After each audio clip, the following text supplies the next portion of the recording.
তোমার পাথরে দিয়েছি মালা, এত মালা এত ফুল, তুমি ঢাকা পড়ে গেছো। তুমি পাথর না হলে রাগ করতে। ৫৬ বছর আগের এক মধ্যরাতে এলগিনি রোডের ৩ তলার ঘরে আলো জ্বলছিল। চাদর গায়ের এক ছায়ামূর্তি পায়চারি করছিল অবিরাম। বাইরের রাস্তায় ইংরেজ পুলিশের চর সতর্ক সজাগ চোখে দেখছিল। তার সব সতর্কতাকে বুদ্ধ বানিয়ে তুমি তখন অন্ধকার চিরে ছুটে চলেছ আলোর পথে। দেশের মানুষ কাকপক্ষী কেউ টের পায়নি। তুমি চলে যাওয়ার পর ৫৬টা শীত, বর্ষা, গ্রীষ্ম, উধাও তুমিও। সেই থেকে প্রত্যেক জানুয়ারিতে পৃথিবীর এ পাড়া ও পাড়া সব মাটিতে তোমার অনশ্বর পায়ের ছাপ, সব রাইফেলে তোমার বুকের বারুদ, সব কুচকাওয়াজে তোমার সেনার ছন্দ। পরশ পাথরের মতো স্বাধীনতাকে খুঁজেছে তোমার অন্তরে লুকিয়ে থাকা খ্যাপা।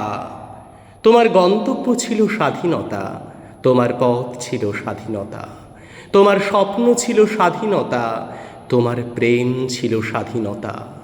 তুমি রক্ত চেয়েছিলে স্বাধীনতার জন্য, তুমি তাই পাথর। যারা স্বাধীনতার আড়ালে চেয়েছিল গদি, চেয়েছিল সিংহাসন, ইংরেজের ছেড়ে যাওয়ার লুটের রাজ্যপাট, তারা রইল সুখে। ভারতবর্ষের টাকায় তাদের সুখ, তোমার নয়। ভারতবর্ষের অফিসে আদালতে তাদের ছবি, তোমার নয়। ভারতবর্ষের সংবিধানে তাদের শৈশাবুত, তোমার নয়।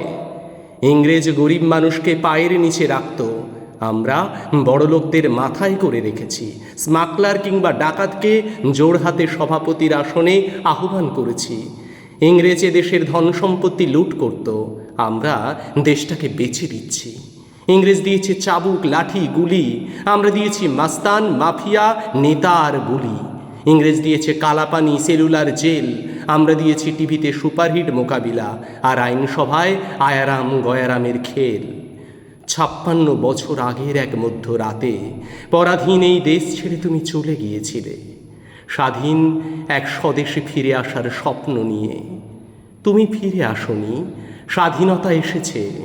তার কাঁধে ঝুলি ভরে নিয়ে এসেছে ভোটে নামক রাজসূয় যজ্ঞ, গণতন্ত্র নামক চিরায়ত মাৎসন্যায়, প্রগতি নামক লোক ঠকানো স্ট্যাটিস্টিক, সংহতি নামক বিস্ফোরণের চুরমার, ঐতিহ্য নামক মন্দির মসজিদের ঝগড়া, আর সমুদ্র হিমাচল ভরিয়ে দেওয়া ভাষণ, ভাষণ আর ভাষণ। ৫৬ বছর ধরে তুমি পাথর হয়ে আছো। ৫৬ বছর ধরে ভারতবর্ষ অধীর অপেক্ষায় কান পেতে আছে। ইথার তরঙ্গে কবে হঠাৎ শোনা যাবে স্বাধীনতার নিজস্ব কণ্ঠস্বর। আমি সুভাষ বলছি।